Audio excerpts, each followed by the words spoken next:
എല്ലാവർക്കും നമ്മുടെ പുതിയ വീഡിയോയിലേക്ക് സ്വാഗതം. ഇന്നത്തെ നമ്മുടെ റെസിപ്പി നല്ല അടിപൊളി ടേസ്റ്റി ആയിട്ടുള്ളൊരു ചിക്കൻ ബൂന മസാലയാണ്. സൂപ്പർ ടേസ്റ്റി ആയിട്ടുള്ളൊരു ചിക്കൻ റെസിപ്പിയാണ് കേട്ടോ ഇത്. നമുക്കിത് ചപ്പാത്തിയും അപ്പവും പൊറോട്ടയും അതുപോലെ തന്നെ നെയ്ച്ചോറും സാദാ ചോറിൻ്റെ ഒക്കെ കൂടെ കഴിക്കാൻ പറ്റിയ നല്ല അടിപൊളി ടേസ്റ്റി ആയിട്ടുള്ളൊരു ചിക്കൻ റെസിപ്പി തന്നെയാണ്. അപ്പം നമുക്കിത് എങ്ങനെയാണ് തയ്യാറാക്കുന്നതെന്ന് ഒന്ന് കണ്ടു നോക്കാം. കൂടാതെ ഈ ഒരു വീഡിയോ കണ്ടുകൊണ്ടിരിക്കുന്ന സമയത്ത് നിങ്ങൾക്ക് ഇഷ്ടപ്പെടുവാണെങ്കിൽ മറക്കാതെ തന്നെ ഒരു ലൈക്ക് ബട്ടണും കൂടി ഒന്ന് ക്ലിക്ക് ചെയ്യണേ. ചാനലൊന്ന് സബ്സ്ക്രൈബ് ചെയ്ത് സപ്പോർട്ടും കൂടി ചെയ്യുക.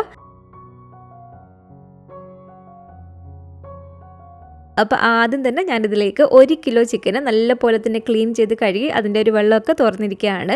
ഈ ഒരു ചിക്കനിലേക്ക് നമുക്ക് 1 ടേബിൾ സ്പൂൺ അളവിൽ കാശ്മീരി മുളക് പൊടി ചേർത്ത് കൊടുക്കാം. അതുപോലെ തന്നെ ഒരു 1/2 ടീസ്പൂൺ അളവിൽ കുരുമുളക് പൊടിയും, പിന്നെ ഇതിലേക്ക് വേണ്ടത് 1 ടേബിൾ സ്പൂൺ അളവിൽ മല്ലിപ്പൊടിയാണ്, 1/2 ടീസ്പൂൺ അളവിൽ ഗരം മസാലയും 1/2 ടേബിൾ സ്പൂൺ അളവിൽ ഇഞ്ചി വെളുത്തുള്ളി പേസ്റ്റും കൂടി ചേർത്ത് കൊടുക്കാം. ഇതൊരു 1/4 ടീസ്പൂൺ അളവിൽ മഞ്ഞൾപ്പൊടിയാണ്, 2 തണ്ട് കറിവേപ്പില ചെറിയതായിട്ട് കട്ട് ചെയ്തതും, ഇത് 1 ടേബിൾ സ്പൂൺ അളവിൽ മല്ലിയില തീരെ ചെറിയതാക്കി കട്ട് ചെയ്തതുമാണ്. അത് നമുക്ക് ഇതിലേക്ക് ഇട്ട് കൊടുക്കാം. പിന്നെ ഇതിലേക്ക് ആവശ്യത്തിനുള്ള ഉപ്പ് ചേർത്ത് കൊടുക്കാം. അതുപോലെ തന്നെ 1 ടേബിൾ സ്പൂൺ അളവിൽ തൈരും കൂടി ചേർത്ത് കൊടുത്തിട്ടുണ്ട്. ഇതെല്ലാം ചേർത്ത് നന്നായിട്ട് നമ്മൾ ഇതുപോലെ ഒന്ന് മിക്സ് ചെയ്തിട്ട് എടുക്കുക. നന്നായിട്ട് മിക്സ് ചെയ്തതിന് ശേഷം ഇതുപോലെ കവർ ചെയ്തിട്ട് ഇതൊരു അരമണിക്കൂർ നമുക്കൊന്ന് റെസ്റ്റ് ചെയ്യാൻ വേണ്ടിയിട്ട് മാറ്റി വെക്കാം.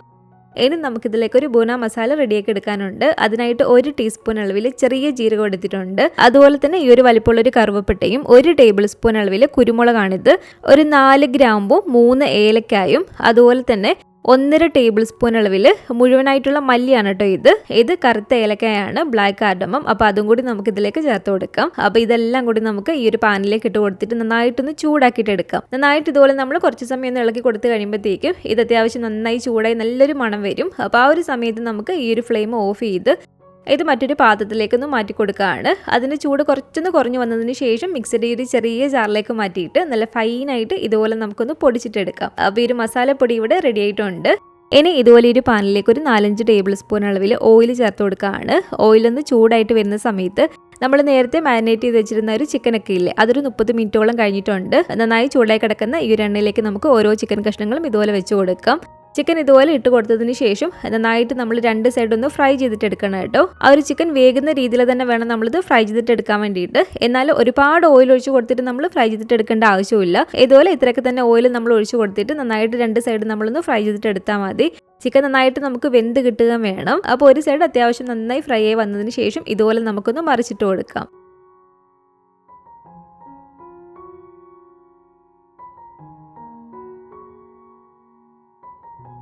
അപ്പോൾ 2 സൈഡ് നന്നായിട്ട് ഫ്രൈ ആയി ചിക്കൻ ഇവിടെ നന്നായിട്ട് വെന്തും കിട്ടിയിട്ടുണ്ട് കേട്ടോ. ഈ ഒരു പരിവായിട്ട് വരുമ്പോഴത്തേക്കും നമുക്ക് ഇത് പാനിൽ നിന്ന് എടുത്ത് മാറ്റിയേക്കാം.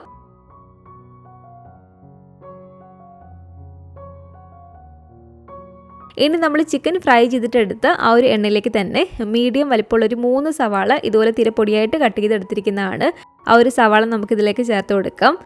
നമ്മുടെ എരിവിന് ആവശ്യമായിട്ടുള്ള ഒരു പച്ചമുളകും കൂടി ചേർത്ത് കൊടുക്കുകയാണ്. നമ്മളിതിലേക്ക് കുരുമുളകും മുളക് പൊടിയൊക്കെ ചേർത്ത് കൊടുത്താണ്. അതുകൊണ്ട് തന്നെ ഒരു പച്ചമുളക് ഞാനിപ്പോൾ ഇതിലേക്ക് ചേർക്കുന്നുള്ളൂ.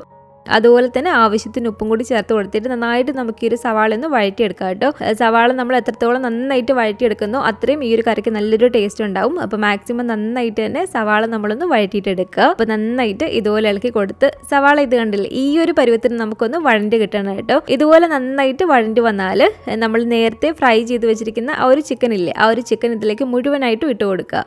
ചിക്കൻ ഇതിലേക്ക് മുഴുവനായിട്ട് ഇട്ട് കൊടുത്തതിന് ശേഷം ഒരു മീഡിയം ടു ഹൈ ഫ്ലെയിമിൽ വെച്ച് കൊടുത്തിട്ട് തന്നെ ഒരു 3-4 മിനിറ്റോളം നന്നായിട്ട് നമ്മളിതൊന്ന് ഇളക്കി കൊടുക്കണം. അപ്പോൾ ഒരു ചിക്കനും ചേർത്ത് ഒരു 3-4 മിനിറ്റോളം നന്നായിട്ട് നമ്മളൊന്ന് ഇളക്കി എടുത്തതിന് ശേഷം നമ്മൾ നേരത്തെ പൊടിച്ച് വെച്ചിട്ടുള്ള ഒരു മസാലയില്ലേ, അതിൽ നിന്ന് 2 ടേബിൾ സ്പൂണോളം ഇതിലേക്ക് ചേർത്ത് കൊടുക്കുക. ആദ്യം നമ്മൾ ഇതുപോലെ ഒരു 2 ടേബിൾ സ്പൂണോളം ആ ഒരു മസാല ചേർത്ത് കൊടുത്തിട്ട് നന്നായിട്ടൊന്ന് മിക്സ് ചെയ്ത് നോക്കുക. എന്നിട്ട് വേണമെന്നുണ്ടെങ്കിൽ ഒരു മസാലപ്പൊടി കുറവായിട്ട് തോന്നുന്നുണ്ടെങ്കിൽ മാത്രം നമ്മൾ ബാക്കി ചേർത്ത് കൊടുത്താൽ മതി. ഞാനിപ്പോൾ ഇതിലേക്ക് ഒരു 2 ടേബിൾ സ്പൂൺ അളവിൽ മസാല മാത്രമേ ചേർത്ത് കൊടുത്തിട്ടുള്ളൂ. എന്നിട്ട് നന്നായിട്ട് നമുക്കിതൊന്ന് ഇളക്കിയിട്ടെടുക്കാം. ഈ ഒരു സമയത്ത് ഇതിൻ്റെ ഉപ്പൊക്കെ നോക്കിയിട്ട് ആവശ്യത്തിനുള്ള ഉപ്പും കൂടി നമുക്കിതിലേക്ക് ചേർത്ത് കൊടുക്കാം. നല്ല പോലെ തന്നെ ആ ഒരു മസാലപ്പൊടിയും ചേർത്ത് ഒന്ന് ഇളക്കി എടുത്തതിന് ശേഷം ഇനി ഇതിലേക്ക് ചേർത്ത് കൊടുക്കേണ്ടത് ഒരു മീഡിയം വലിപ്പമുള്ള ഒരു നാരങ്ങയുടെ പകുതി ഇതുപോലെ നമുക്കൊന്ന് പിഴിഞ്ഞൊഴിച്ചു കൊടുക്കാം.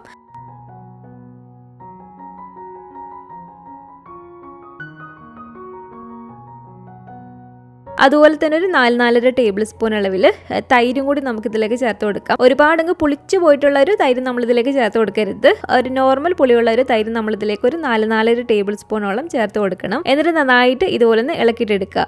നന്നായിട്ട് ഒരു തൈരും ചേർത്ത് നമ്മളൊന്ന് ഇളക്കിയെടുത്തതിന് ശേഷം ഇനി ഇതിലേക്ക് ചേർത്ത് കൊടുക്കേണ്ടത് ചൂടുവെള്ളമാണ് കേട്ടോ. നമ്മളിതിലേക്ക് പച്ചവെള്ളം ചേർത്ത് കൊടുക്കരുത്. ആദ്യം ഞാനിതിലേക്ക് ഒരു 3/4 കപ്പ് അളവിൽ ചൂടുവെള്ളമാണ് ഒഴിച്ചു കൊടുക്കുന്നത്. എന്നിട്ട് നമ്മൾ നന്നായിട്ട് ഇതൊന്ന് മിക്സ് ചെയ്ത് നോക്കുക. അതിനുശേഷം ഇതിലേക്ക് ഞാനൊരു 1/2 കപ്പും കൂടി ചൂടുവെള്ളം ഒഴിച്ചു കൊടുത്തിട്ടുണ്ട്. വീണ്ടും നല്ല പോലെ തന്നെ ഇതുപോലെ നമ്മളൊന്ന് മിക്സ് ചെയ്ത് എടുത്തതിന് ശേഷം ഇനി നമുക്ക് മൂടി വെച്ച് ഇതൊന്ന് അടച്ചു വെച്ച് കൊടുക്കാം. മൂടി വെച്ച് ഇതുപോലെ അടച്ചു വെച്ച് കൊടുത്തതിന് ശേഷം തീ നന്നായി കുറച്ച് വെച്ച് കൊടുത്തിട്ട് ഒരു 6-7 മിനിറ്റും കൂടി നമ്മളൊന്ന് കുക്ക് ചെയ്തെടുത്താൽ മാത്രം മതി. ഒരു 6-7 മിനിറ്റ് നമ്മൾ തുടർച്ചയായിട്ട് അങ്ങ് വെച്ച് കൊടുക്കുകയും ചെയ്യരുത്. ഇടയ്ക്കിടയ്ക്ക് തുറന്നൊന്ന് ഇളക്കി കൊടുക്കണം കേട്ടോ. അപ്പോൾ ഏകദേശം ഒരു 6-7 മിനിറ്റോളം ഞാനിത് വീണ്ടും ഒന്ന് കുക്ക് ചെയ്തെടുത്തിട്ടുണ്ട്. ഇനി ഇതിലേക്ക് നമുക്ക് ഏകദേശം ഒരു ടേബിൾ സ്പൂണോളം ഇതുപോലെ മല്ലിയില തീരെ പൊടിയായിട്ട് കട്ട് ചെയ്തത് ഇട്ട് കൊടുക്കാം. എന്നിട്ട് നന്നായിട്ട് ഇതുപോലെ ഒന്ന് ഇളക്കിയിട്ടെടുക്കുക. ഈ ഒരു സമയത്ത് നമ്മൾ ഇതിൻ്റെ എരിവും ഉപ്പൊക്കെ ഒന്ന് നോക്കുക. എന്തെങ്കിലും കുറവുണ്ടെങ്കിൽ ചേർത്ത് കൊടുക്കുക. ഇതിലിപ്പോൾ എല്ലാം കറക്റ്റ് ഒരു അളവാണ് കേട്ടോ. അപ്പോൾ ഇത്രയേ ഉള്ളൂ. നല്ല അടിപൊളി ടേസ്റ്റി ആയിട്ടുള്ള നമ്മുടെ ഒരു ചിക്കൻ ബൂന മസാല ഇവിടെ റെഡി ആയിട്ടുണ്ട്. ഞാൻ നേരത്തെ പറഞ്ഞ പോലെ തന്നെ നമുക്കിത് ചപ്പാത്തിയും അപ്പവും പൊറോട്ടയും അതുപോലെ തന്നെ എല്ലാ ബ്രേക്ക്ഫാസ്റ്റ് ഐറ്റംസിൻ്റെ കൂടെയും നെയ്ച്ചോറും സാധാ ചോറിൻ്റെ ഒക്കെ കൂടെ കഴിക്കാൻ പറ്റിയ നല്ല സൂപ്പർ ടേസ്റ്റി ആയിട്ടുള്ളൊരു ചിക്കൻ റെസിപ്പിയാണ്. അപ്പോൾ റെസ്റ്റോറൻറ്റ് സ്റ്റൈലിൽ ചിക്കൻ ബൂന മസാല നിങ്ങൾ ഉണ്ടാക്കി നോക്കിയിട്ടില്ലെങ്കിൽ തീർച്ചയായിട്ടും ഒന്ന് ട്രൈ ചെയ്ത് നോക്കുക കേട്ടോ. ഉണ്ടാക്കി നോക്കുകയാണെങ്കിൽ നിങ്ങളുടെ അഭിപ്രായങ്ങളൊക്കെ മറക്കാതെ തന്നെ നമ്മുടെ കമൻറ്റ് ബോക്സിൽ ഒന്ന് വന്നറിയിക്കുക. അതുപോലെ തന്നെ ഈ ഒരു വീഡിയോ ഇഷ്ടപ്പെട്ടെങ്കിൽ മറക്കാതെ തന്നെ ഒരു ലൈക്ക് ബട്ടണും കൂടി ഒന്ന് ക്ലിക്ക് ചെയ്യണേ. നിങ്ങളുടെ ഫാമിലിയും ഫ്രണ്ട്സും ഒക്കെ ആയിട്ട് നമ്മുടെ ഈ ഒരു വീഡിയോ ഒന്ന് ഷെയർ ചെയ്ത് കൊടുക്കുക. പുതിയതായിട്ട് ഈ ഒരു ചാനൽ ആരെങ്കിലും കാണുന്നുണ്ടെങ്കിലും ഇതുവരെയായിട്ടും ഈ ഒരു ചാനൽ സബ്സ്ക്രൈബ് ചെയ്തിട്ടില്ലെങ്കിലും താഴെ കാണുന്ന ആ ഒരു റെഡ് സബ്സ്ക്രൈബ് ബട്ടണും കൂടി ഒന്ന് പ്രസ് ചെയ്ത് സപ്പോർട്ട് ചെയ്യണേ. കൂട്ടത്തിലെ കാണുന്ന ബെല്ലൈക്കണും കൂടെ ഒന്ന് ക്ലിക്ക് ചെയ്ത് അതിൽ ഓൾ എന്നൊരു ഓപ്ഷൻ തന്നെ കൊടുക്കുകയാണെങ്കിൽ ഞാൻ പുതിയ റെസിപ്പികളൊക്കെ ഇടുന്ന സമയത്ത് നിങ്ങൾക്ക് അതിൻ്റെ നോട്ടിഫിക്കേഷൻ കിട്ടുന്നതായിരിക്കും. ഇൻഷാ അല്ലാഹ് വീണ്ടും നമുക്കിതുപോലെ നല്ലൊരു റെസിപ്പിയായിട്ട് കാണാം.